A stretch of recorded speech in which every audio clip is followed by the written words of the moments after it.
درود بر شما. من الیاس فرخم و این دومین قسمت از دیروزنامه است. امروز قراره بریم سراغ 4 فروردین 1355 یا به قول اون زمان، روزهایی که اون زمان در جریان بود، سال 2535 شاهنشاهی. یه مقدار سخت دیگه این تبدیل شمسی به شاهنشاهی و اینها، یا خورشیدی به شاهنشاهی، ولی اتفاقی بوده که اون روزها در جریان بوده و خیلی از مردم جامعه هم مثل همین الان ما درگیر این بودن که الان چه سالیه، تبدیلش بکنن و اینو بهتر درک بکنن. حالا در جای خودش در مورد این مسئله هم بعداً صحبت خواهیم کرد. عناوین جالبی هم داره اتفاقات امروز که حالا در مورد تک تکش صحبت میکنیم.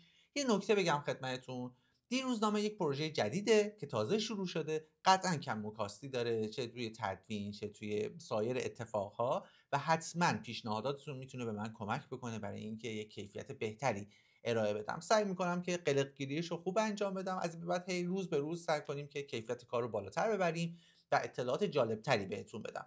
ما توی دیروزنامه هم خبرهای روز رو بررسی میکنیم، هم اتفاقات جالبی که اون روزها در جریان بوده و خیلی حس و حال خوبی میده. حتی برای خود من که چند باری خوندم این روزنامه رو، وقتی جدید باز میکنم و میخوام دوباره برای شما ارائه بدم، کلی نکته جدید پیدا میکنم توش که قبلا ندیده بودم. پس هر چقدر وقت بذاریم برای این، هم اطلاعات عمومی زیاد میشه، هم اطلاعات تاریخیمون زیاد میشه و فکر میکنم که واقعا احساس خوبی بهمون دست میده. اگر تایمی دارید که میخواید فکر نکنید به چیزی یا برید توی تاریخ سفر بکنید، دیروزنامه یک انتخاب خیلی خوبه برای شما. ضمن این که چون این کانال جدید داره شروع میشه، اگر کسی دوست داره اسپانسر دیروزنامه بشه، میتونه به من ایمیل بده. ایمیل ها زیر تمام ویدیوها وجود داره و میتونیم بحث اسپانسری هم با برندهایی که احساس میکنن که کمک میکنه بهشون معرفی شدن در دیروزنامه حتما شروع بکنیم. به جز پلتفرم یوتیوب میتونید دیروزنامه رو در تمام اپ‌های پادگیر یا به شکل پادکست هم گوش کنید و این فکر میکنم که اون طرف هم برای شما جذاب باشه. بیشتر از این سرتون رو در نیارم، بریم سراغ 4 فروردین 1355. عناوین اصلی که من دارم میبینم به این شرحه. مهمترین تیتر روز در مورد بانو پرون هستش. کودتای نظامی در آرژانتین. بانو پرون هنگام فرار دستگیر شد.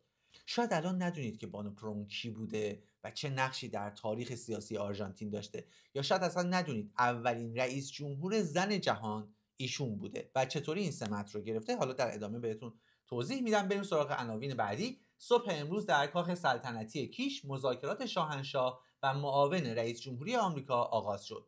آقای نلسون راکفلر و همسرش به مدت 3 روز در ایران میمونن. نلسون راکفلر معاون رئیس جمهوری آمریکاست و یکی از مهمترین افراد تاثیرگذار تاریخ آمریکا میتونه باشه. تیتر بعدی: از هفته آینده در دادگاه‌ها تقاضای تعدیل اجاره بها پذیرفته میشود. خیلی برای من جالبه قسمت‌های اجتماعی روزنامه ها رو بررسی کردن، به خاطر اینکه میبینیم تمام مشکلاتی که اون زمان ما داشتیم همچنان الان هم داریم و تغییری در نوع مشکلاتمون به وجود نیامده، یه مقدار عمقش بیشتر شده. بریم سراغ عنوان بعدی. کاخ فرنجیه به توپ بسته شد.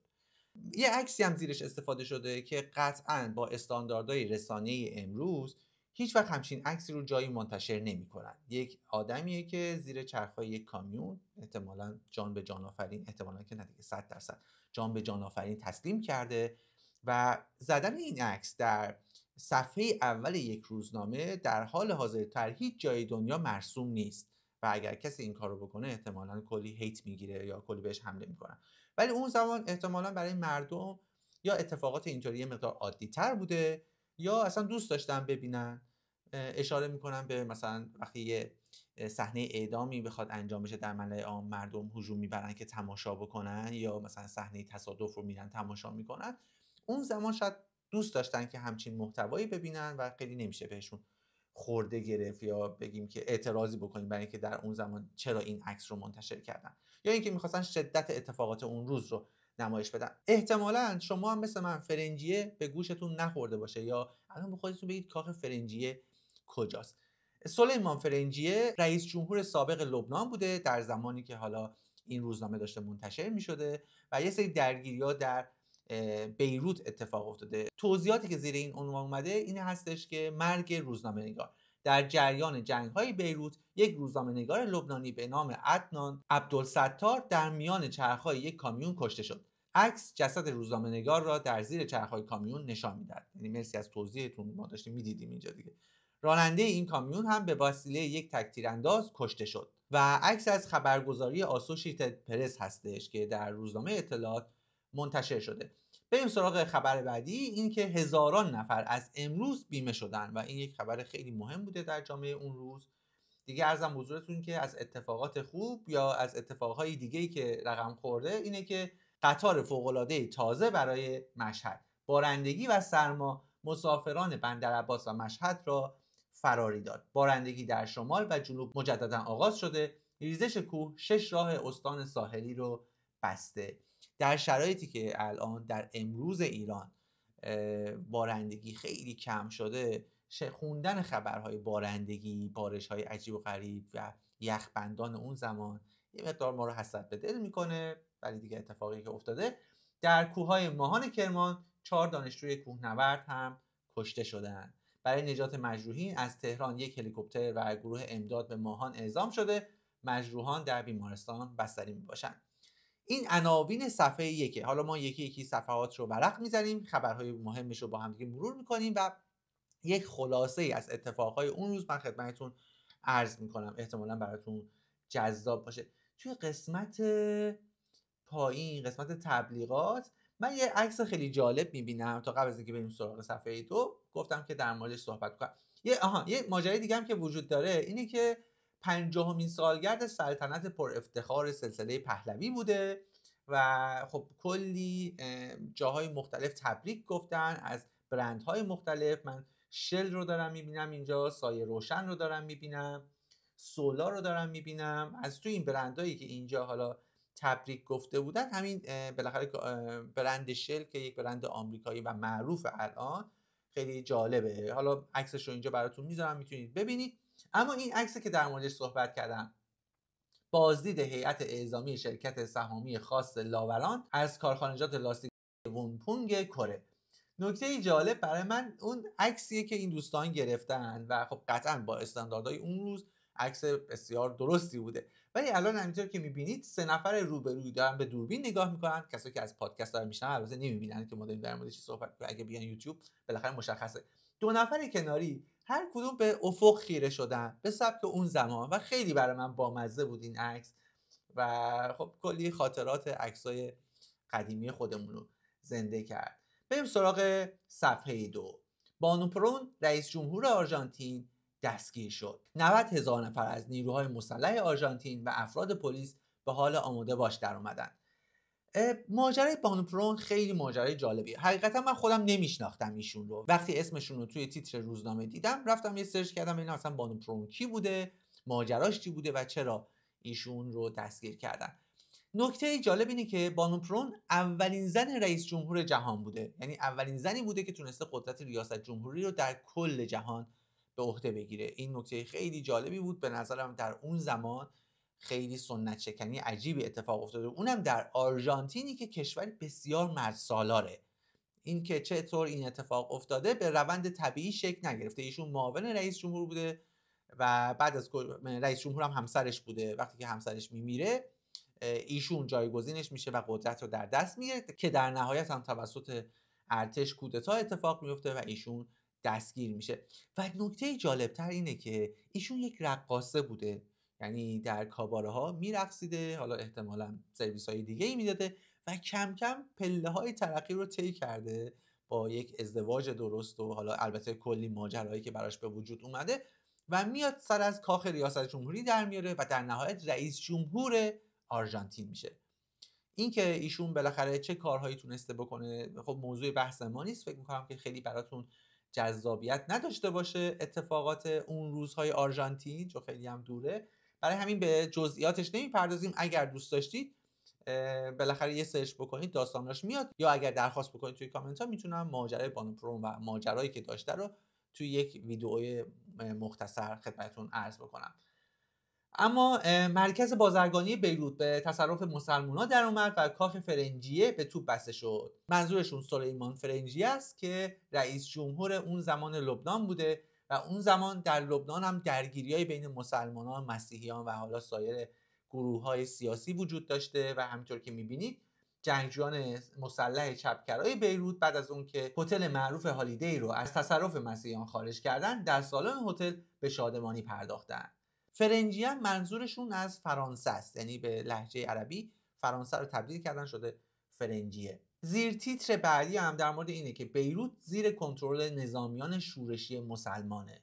فکر میکنم اون زمان که حزب اللهی وجود نداشته و این مسلمانان بالاخره با هر ایدئولوژی که بودن، اینکه حالا شیعه بودن، سنی بودن یا هر چیز دیگه‌ای که بودن، اون زمان هم سودای قدرت داشتن در لبنان و لبنان کلاً یک کشوریه که این ادیان خیلی به زور به همدیگه چفت و بست شده و همیشه آمادگی یک درگیری رو داره. ببین از اون زمان هنوز انقلاب نشده بود در ایران، هنوز بالاخره یک حکومت شیعه نیومده بود، هنوز کسی اونجا سرمایه گذاری نمی‌کرد. لبنان مستعد درگیری و اتفاقات اینطوری بود تا الانی که بالاخره گروه‌های مختلف هستن، عربستان هست، ایران هست، کشورهای دیگه تو این ماجرا نقش دارن و همچنان لبنان همین اوضاع رو داره تجربه میکنه. اینم برای خود من خیلی جالب بود. خبر بعدی که برای من خیلی جالب بود در مورد شوروی و سادات بودش که بار دیگر به همدیگه حمله کردن. پرزیدنت انور سادات ضمن نطقی خطاب به افسران و سربازان ارتش مصر گفته که از هنگام اخراج مستشاران نظامی شوروی در سال 1972 روابط قاهره و مسکو رو به تیرگی گذاشته. نکته اینجاست که کلا از لحاظ تاریخی مصر یک کشور وابسته به شرق بود و همیشه شوروی تسلیحات اون رو تامین میکرد. از یه جایی به بعد، مخصوصا بعد از روی کار اومدن انور سادات، این روابط به تیرگی نهاد و شوروی دیگه تسلیحات نمیداد به مصری‌ها. مصری‌ها هم گفتن که حالا که نمیدید ما سراغ کشورهای دیگه میریم و برای همین روابط انور سادات با شاه هم خیلی خوب بود. میدونید دیگه شاه یک سیاستمدار غربگرا بود و انور سادات هم خیلی دوست شده بود. احتمالاً اتفاقهایی بینشون داشت میافتاد، شاید معامله‌ای حتی انجام میشد یا حتی شاهنشاه آریامهر در جاهایی واسطه روابط بهتر مصر و غرب شده بود. این حالا در جلوتر میشه مصادیقش رو بهش اشاره کرد و در موردش صحبت کرد. بریم سراغ خبرهای بعدی. آقای چودری یا چودری اگر تلفظش رو درست بگم، چون این سیاستمدارا رو ما نمیشناسیم بالاخره نمیدونم ایشون کی هست، گفتن پاکستان از لحاظ تولید برخی انواع اسلحه به مرحله خودبسی رسیده. کلمه خودبسی هم برای من خیلی جالب بود. ما الان میگیم خودکفایی ولی اون زمان از کلمه خودبسی استفاده میشده.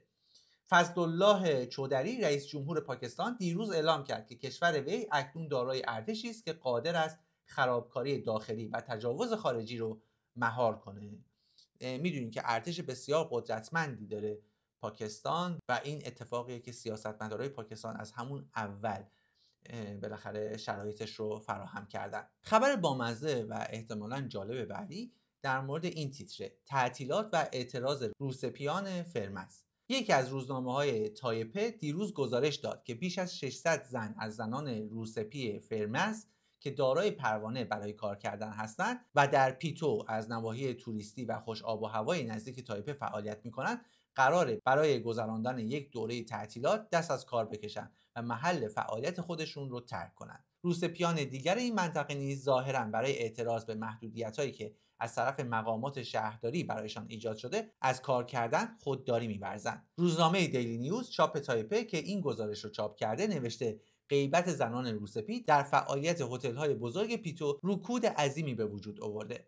طبق این گزارش در اولین روز غیبت زنان روسپی 30% از کار و درآمد هتل‌های بزرگ پیتو کاسته شده. بیش از 300 زن روسپی دیگر که با داشتن پروانه در پیتو کار میکنن قراره به نوبه خود تعدادی اتوبوس دربست کرایه کنن و برای گذراندن یک مرخصی 3 روزه به نواحی جنوب فرمز برن. این هم خبریه که لابلای این همه درگیری و اتفاقات سیاسی جهان در اون زمان روزنامه اطلاعات کار کرده. به نظرم بامزه بود. ببینید وقتی یک اتحادیه وجود داشته باشه یا اصناف مختلف بتونن با هم متحد بشن، حتی خانم‌های روسپی هم اگر باشن میتونن با اتحادشون یک ضربه اقتصادی بزرگ به یک شهر یا به یک کشور بزنن و به این شکل حق و حقوق خودشون رو از شهرداری یا از دولت یا از هر جای دیگه بگیرن. خبر جالب و بامزه‌ای بود برای خود من. بریم سراغ صفحه 3 و در مورد خبرهایی که اینجا کار شده صحبت بکنیم. گفتن شهرستان‌ها همچنان شلوغه. رفت آمد مسافران به شهرهای جنوبی و شمالی کشور ادامه داره و پیش بینی میشه علیرغم روزهای اول نوروز که هوای گیلان و مازندران بارانی بود، با آفتابی شدن هوا در روزهای آینده این شهرها مهماندار مسافران زیادی باشند. دیروز از طریق بوشهر، شیراز و اصفهان و شیراز 10600 اتومبیل وارد شیراز شدند. حالا تیترهای بزرگ رو میخونم دیگه، جزئیاتش رو اشاره نمی کنم. هجوم مسافران نوروزی امسال به بابلسر بی سابقه است و تا کنون 12000 مسافر از نقاط مختلف کشور به این شهر آمدند. خبر بعدی یا تیتر بعدی در مورد اینه که دیروز هوای بندر پهلوی در پی 2 روز بارندگی آفتابی شد و مسافران نوروزی توانستند در ساحل دریای نیلگون خزر قدم بزنند. با اینکه تمام هتل‌ها و مسافرخانه‌ها و پانسیون‌های بندر پهلوی پر از مسافر است، اما نوروز امسال بندر پهلوی آن جنب و جوش سال‌های گذشته را ندارد. نیستین که الان ببینید که چی شده بندر پهلوی و اینها. تیتر بعدی در مورد تأسیس کارخانه تولید شیر خشک در تهران. اولین کارخانه تولید شیر خشک کشور افتتاح شده یا تأسیس شده. هدف از تأسیس کارخانه شیر خشک سازی که مقدمات نصب ماشین‌آلات اون در شرف اتمامه، خرید شیر تولید شده در استان مرکزی و تبدیل مازاد مصرف شیر مایع به شیر خشک است. در روزهایی که ما همچنان اینجا شیر خشک سهمیه بندیه و فکر می‌کنم با کارت ملی در ایران شیر خشک میدن. همچنان یه سری مشکلات وجود داشته از اون زمان تا الان. خبر بعدی در مورد اینه که هزاران نفر از امروز بیمه شدن و توضیح داده که هزاران نفر افراد صنوف مختلف از آغاز فروردین جاری مشمول قانون بیمه تأمین اجتماعی شدن و زیر پوشش بیمه اجتماعی و بیمه درمانی قرار گرفتن. این هم خبر جالبی بوده. تیتر بعدی اسپانیا سرزمین ایدئال برای سرمایه‌گذاری‌های خارجی هستش که من فکر می‌کنم بیشتر یک رپورتاج آگهی بوده یا به منظور خاصی در اون زمان منتشر شده و افراد اینجا سود می‌بردن، وگرنه خیلی سرزمین ایدئالی نیست به نظر من سرمایه‌گذاری در اسپانیا حتی الان. حالا شاید اون زمان شاید فرق می‌کرده. یه قسمتی داره اشاره می‌کنه به گم شدن یک فرد. عکس فوق سید بشیر محمدی 13 ساله است که مدت 16 روزه از محل کار خودش خارج شده و تاکنون مراجعت نکرده. خواهشمند از هر کس از وی خبری دارد به تلفن 733 044 آقای محمدی اطلاع بده. امیدوارم که این کودک 13 ساله اون زمان پیدا شده باشه و سرنوشت عجیبی رو تجربه نکرده باشه. اینکه بالاخره یه نفر 13 ساله کار میکرده و اینجوری گم شده، معلوم نیست چه اتفاقاتی براش رقم زده شده. میریم سراغ صفحه 4 و اخبار ایران و جهان. مذاکرات شاهنشاه بر راکفلر آغاز شده. در مورد آقای راکفلر که دیگه فرد معروفیه، نیاز به توضیح نیستش. یک عکسی هم اینجا استفاده شده که به نظرم بامزه است. والا حضرت شاهدخت اشرف پهلوی به اتفاق والاگوهرها شهرام و شهریار پهلوی و همسرانشان از زادگاه رضاشاه کبیر در آلاش دیدن کردند. در این بازدید آقایان عبدالرضا انصاری قائم مقام والا حضرت در امور اجتماعی، اقتصادی و فرهنگی، هوشنگ سمیعی استاندار مازندران و گروهی از شخصیت‌های محلی افتخار همراهی والا حضرت رو داشتند. در این عکس والا حضرت شاهدخت اشرفی به هنگام بازدید از زادگاه پدر حماسه ساز معظم الله است دیده می شود. برای کسایی که خونه رضا شاه رو ندیده بودن، اینجا میتونن بالاخره این عکس رو ببینن و تجربهش بکنن. تیتر بعدی هم در مورد کشته شدن 4 دانشجوی کوهنورده که خبرنگار اطلاعات گفته اعضای یک گروه دانشجویی کوهنورد که برای صعود به قله کوه جوپار در ماهان کرمان رفته بودند دچار حادثه شدند و 2 پسر و 4 دختر کوهنورد به علت سقوط از بلندی کشته شدند متاسفانه. در قسمت توضیح مسئولین دانشگاه اومده که ضمن تماس با مسئولین دانشگاه تهران توضیح داده شد که 2 گروه فوق برخلاف ضوابط و مقررات اقدام به این سفر کردند و در این مورد هیچ گونه اطلاعی به مقامات تربیت بدنی دانشگاه داده نشده بود. اما تربیت بدنی دانشگاه قبلا و کتباً به کلیه دانشکده‌ها تذکر داده بود که هر نوع سفر و کوهنوردی بدون اطلاع فدراسیون کوهنوردی و در معیت مربی کوهنوردی دانشگاه ممنوع است. ظاهراً این گروه‌ها بدون اطلاع به دانشگاه بر اساس یک تصمیم خصوصی اقدام به سفر کرده بودند. این 4 دانشجو احتمالاً بالاخره دوست داشتن با همدیگه تجربه بکنن، یک آدمی حالا اضافه رو دوست نداشتن در جمعشون باشه، تصمیم گرفتن برن به کوهنوردی حرفه‌ای و اتفاق تلخی براشون افتاده و متاسفانه جونشون رو از دست دادن هر 4 نفر. تیتر بعدی به بحث تخلیه مناطق اشغالی در شورای امنیت اشاره داره. میدونید دیگه مناطق اشغالی منظورشون همون فلسطین و اسرائیل و ماجراهای اونهاست که دیگه واقعا هنوز که هنوزه این داستانها در جریانه. تیتر بعدی در مورد فاتح نبرد العالمین درگذشت. آسوشیت پرس گفته فیلد مارشال ویسکونت مونتگمری قهرمان زمان جنگ دوم انگلستان و بزرگترین سرباز قهرمان این کشور بعد از دوک ویلینگتون سحرگاه امروز زندگی رو بدرود گفت. عنوان بعد تونست 3 دیپلمات لیبی رو اخراج کرد. کمی اون طرفتر 16,000 میلیون تومان مالیات وصول شد. عدد در اون زمان عدد بزرگیه ولی الان 16,000 میلیون تومان بالاخره میدونیم که عدد زیادی نیستش. اما یکم میخوام دلتون رو بسوزونم در مورد اطلاعات و نیازمندی های فوری شما. نرخ مسکوکات در بانک ملی ربع پهلوی 750 ریال یعنی 75 تومن، نیم پهلوی 1450 ریال، یک پهلوی منظورش یک سکه کامله حالا پهلوی 2800 ریال، 2.5 پهلوی 7000 ریال، 5 پهلوی 14,000 ریال. نرخ ارز $1 آمریکا 69 ریال و 95 شاهی یعنی 5 شاهی کمتر از 70 ریال یا 7 تومن اون زمان. 1 لیر انگلیس 134 ریال و 90 شاهی، 1 مارک آلمان غربی 27 ریال و 40 شاهی و 1 فرانک سوئیس 27 ریال و 30 شاهی. 1 فرانک فرانسه هم 15 ریال و 100 فرانک بلژیک 178 ریال. 100 لیره ایتالیا 8 ریال و 40 شاهی و 100 ین ژاپن 23 ریال و 50 شاهی. نکته جالب برای من 1 مارک آلمان غربی بود که الان خب همچین ارزی و همچین عنوانی دیگه وجود نداره و از بین رفته. قسمت بعدش که به آب و هوا اشاره داره و تلفن‌های ضروریه دیگه در موردش صحبت نمی‌کنیم. یک تیتر جالب دیگه دارم میبینم در مورد مهمان‌های برجسته نوروزی شهرستان‌ها و اومده گفته والا حضرت شاهپور محمود رضا پهلوی برای گذراندن تعطیلات نوروزی به میناب رفتن. والا حضرت شاهدخت شمس پهلوی دیروز با قطار سلطنتی وارد ایستگاه راهن خرمشهر شدند. والا حضرت برای گذراندن تعطیلات نوروزی به ویلای خودشان در بریم یا بریوم آبادان رفتند. والا گوهر شهرام همراه آقای هرمز غریب رئیس تشریفات شاهنشاهی برای گذراندن تعطیلات نوروزی به جزیره خارک رفتند و جمشید آموزگار وزیر کشور هم جزیره خارک رو برای اقامت خودش در تعطیلات نوروزی برگزیده. دکتر کیانپور وزیر اطلاعات و جهانگردی هم در فرح‌آباد ساری اقامت داره.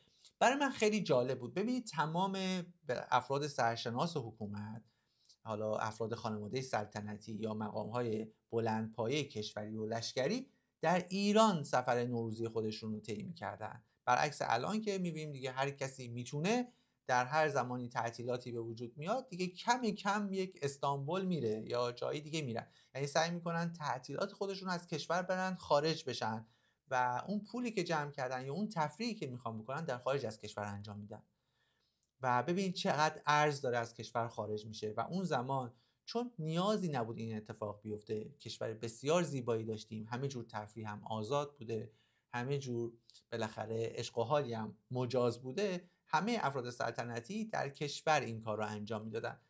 اما نکته‌ای که اینجا وجود داره ما فراموش نکنیم جو اون زمان یک جو جامعه چپگراتور بوده. من مطمئنم افرادی که اون زمان روزنامه اطلاعات رو میخوندن به این فکر نمی‌کردن که دمشون گرم افراد خانواده سلطنتی در ایران دارن سفر میکنن و این چقدر نکته مثبتیه.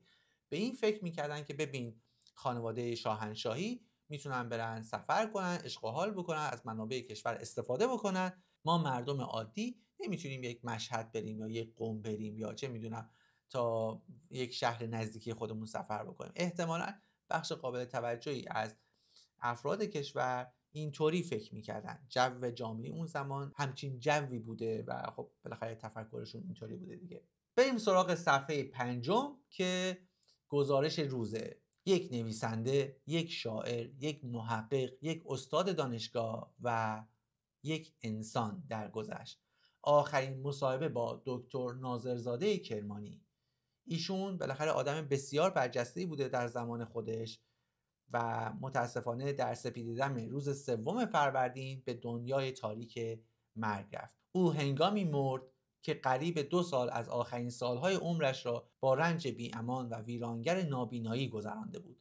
برای مردی که همه عمر از دریچه 2 چشم روشن و کنجکاو در میان کتاب‌ها تحقیق کرده بود، مردی که زندگی فقط در لحظاتی برایش معنی داشت که یا مطالعه می‌کرد یا می‌نوشت، چه رنجی بالاتر از رنج کوری می‌تواند باشد. اما او این رنج را تحمل کرد، با نیروی مقاومت حیرت انگیزی با درد کوری ساخت.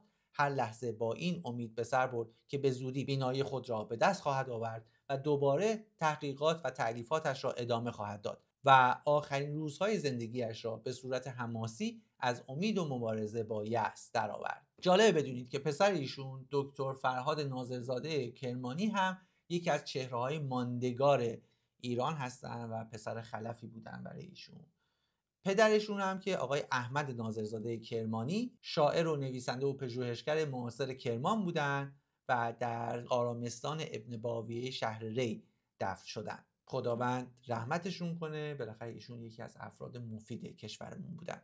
حالا اگر دوست داشتید میتونید متن گزارش یا مصاحبه رو برید خودتون بخونید. اما یه ماجرایی که وجود داشته، انقدر ایشون طرفدار داشته آقای ناظرزاده کرمانی که زمانی که بینایی خودشون رو از دست میدن، از مریدان ایشون یا افراد عادی جامعه کلی درخواست داشته که قرنیه چشمشون رو بدن اهدا بکنن به دکتر ناظرزاده کرمانی و ایشون نعمت بینایی رو دوباره به دست بیارن. و اینجوری که روزنامه اطلاعات نوشته، ایشون قبول نکرده و گفته من حاضر نیستم هیچ زمانی بینایی رو از یه نفر دیگه بگیرم و به قیمت کور شدن یه نفر دیگه من بخوام بینا بشم. من امیدوارم که پزشکان بتونن کاری انجام بدن و بینایی من رو برگردونن. امیدوارم و منتظر میمونم تا علم پزشکی بتونه این کار رو برای من انجام بده، که در نهایت این اتفاق نیفتاد و ایشون با نابینایی دنیا رو ترک کردن. از صفحه 5 که گذر بکنیم، صفحه 6 خب خیلی مقاله جذابی برای ما نداره که در موردش صحبت بکنیم، چون دیگه تاریخ مصرفش همش گذشته، فکر می‌کنم ارتباطی باش برقرار نمی‌کنی. صفحه 7 هم که صفحه ورزشیه، تیترش بایر مونیخ مشانگلادباخ را 4-0 در هم کوبید. از اینم گذر می‌کنیم، نکته جذابی من درش پیدا نکردم. صفحه 8 اطلاعات و مردمه و خب توی این صفحه هم من ماجرای جذابی پیدا نکردم. شاید جذاب‌ترین تیترش این بود که 40 سال قبل در همین روز امتناع ایتالیا از احضار داوطلبان بحران روابط انگلیس و ایتالیا رو احتمالاً رقم زده. بگذاریم از صفحه 8 بریم سراغ صفحه 9. اینجا یه تیتر جالب می‌بینم. امیرکبیر قراردادهای صید ماهی از دریای خزر را لغو کرد. بعد از ملی شدن شیلات برای تکثیر ماهی و استحصال خاویار اقدامات چشمگیری آغاز شد. از دریای خزر سالانه 1280 تن گوشت ماهی و 200 تن خاویار به دست میاد.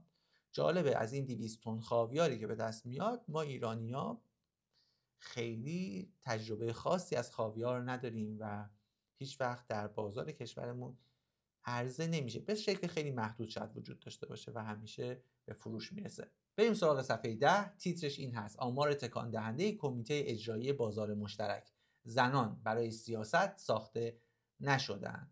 و گزارشی از ایزابل پرون، الیزابت باگایا، مهرانگیز دولتشاهی و مهرانگیز حجازی که در مورد این بالاخره نظرات خودشون رو اعلام کردن. قسمت بعدی اشاره داره به یک زن آلمانی که خلبان هلیکوپتر شد که برای اون زمان خب اتفاق عجیبی بوده، ولی الان میبینیم که حتی برای جنگنده های پیشرفته هم خلبان های خانوم میتونن کار بکنن و نقش جدی دارن در این ماجراها. شرکت زیمنس هم آغاز سال جدید و نوروز باستانی رو به پیشگاه مبارک شاهنشاه آریامهر و شهبانوی گرامی و ملت شریف ایران تهنیت گفته.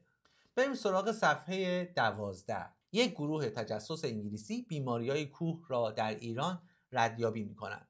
بیماری‌های کوه هر سال ده‌ها کوهنورد را قربانی می‌کند. اسکیبازان و کوهنوردان در ارتفاع 12,000 پایی دچار نوعی بیماری ناشناخته می‌شوند و جان می‌بازند.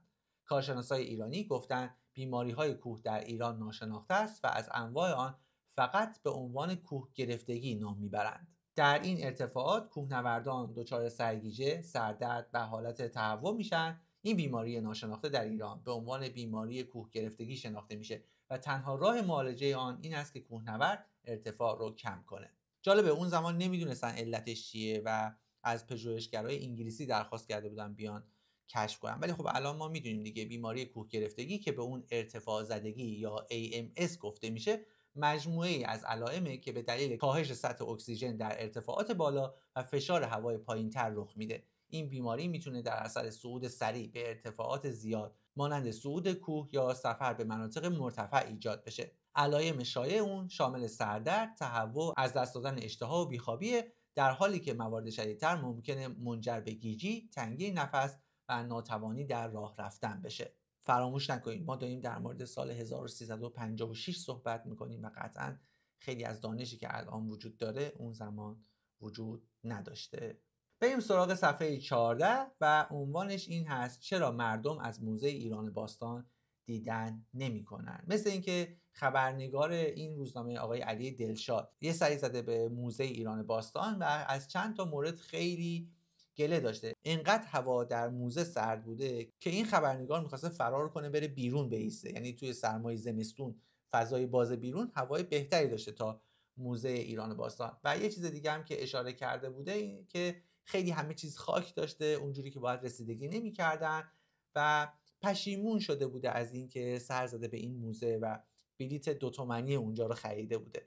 میگفته افراد کمی هم اونجا شرکت داشتن توی موزه و بالاخره این اطلاعات رو داشته میداده برای اینکه احتمالاً اگر از مقامات میراث فرهنگی یا مثلا شهبانو فرح این مقاله رو بخونه بره رسیدگی بکنه و این مشکلات رو حل بکنه. صفحه بعدی صفحه هنر و ادبیات امروزه. مروری بر برنامه تلویزیون در سال 54، 3 سریال موفق ایرانی در اون زمان سلطان صاحبقران، آتش بدون دود و دلیران تنگستان بوده و یک تصویر از سریال سلطان صاحبقران اینجا مشاهده می‌کنید. از این صفحه گذر می‌کنیم. صفحه 20 اطلاعاتی در مورد سازمان هواشناسی جهانی و سازمان هواشناسی ایران داده. خب خیلی برای ما جذابیت نداره، ازش عبور می‌کنیم و میریم سراغ صفحه 23 که صفحه اقتصادیه.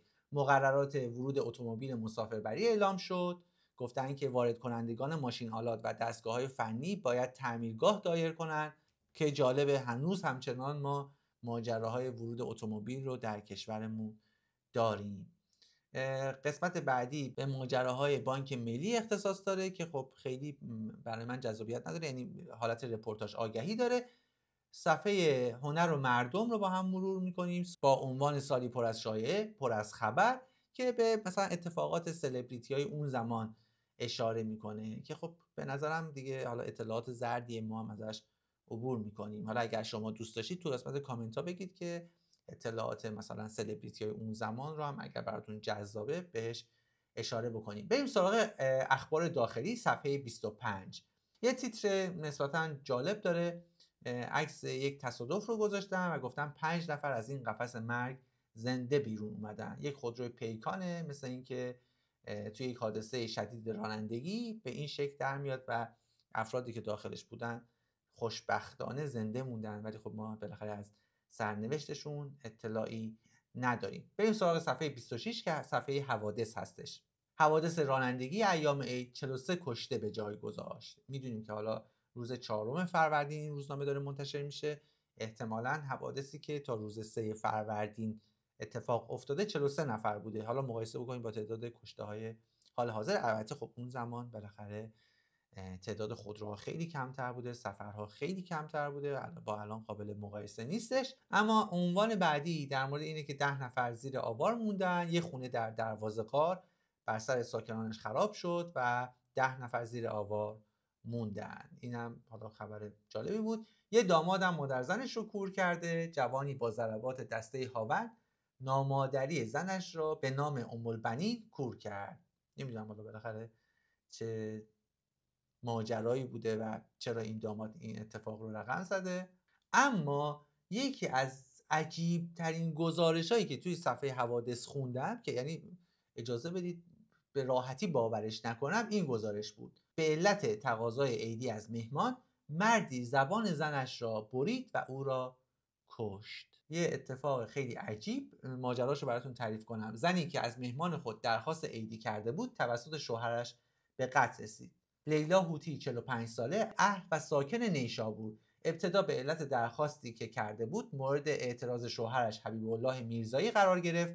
حبیب الله در حضور میهمانان با چاقو زبان لیلی را از بیخ برید و به عنوان عیدی کف دستش گذاشت. زن دقایقی بعد به علت خونریزی شدید جان سپرد. جسد لیلی به پزشکی قانونی مشهد انتقال یافت و دکتر بهروز روحانی پزشک قانونی علت مرگ زن را پارگی دهان، زبان و حلق اعلام کرد. حبیب الله میرزایی هم به اتهام قتل همسر خود بازداشت شد. من نمیدونم، حالا درخواست عیدی کرده بوده دیگه، مگه چیه آقا؟ این چه جور خشونت علیه زنانیه؟ یعنی اینجوری شده که من ندیده بودم و سابقه نداشت که یه نفر به خاطر عیدی زبون زنشو ببره و اونو بکشه. اصلا واقعا موقعی که من خوندم تا چند لحظه هنگ بودم. فکر میکنم شما هم این احساس رو داشته باشید و این اتفاق از اتفاقات عجیب 4 فروردین بوده. یک کاریکاتور جالبم در صفحه بعدی داره که از نگاه سخاورز. جناب عالی هم مثل این که تعطیلات نوروز رو خارج از تهران گذرانده اید و حالا نمیدونم اشاره به چه نکته‌ای داشته در اون زمان. احتمالاً بعد جو اجتماعی اون زمان رو بهتر میدونستیم تا متوجه منظور کاریکاتوریست روزنامه اطلاعات بشیم. بله، این هم از آخرین اتفاقاتی که در روزنامه اطلاعات 4 فروردین رقم خورده بود.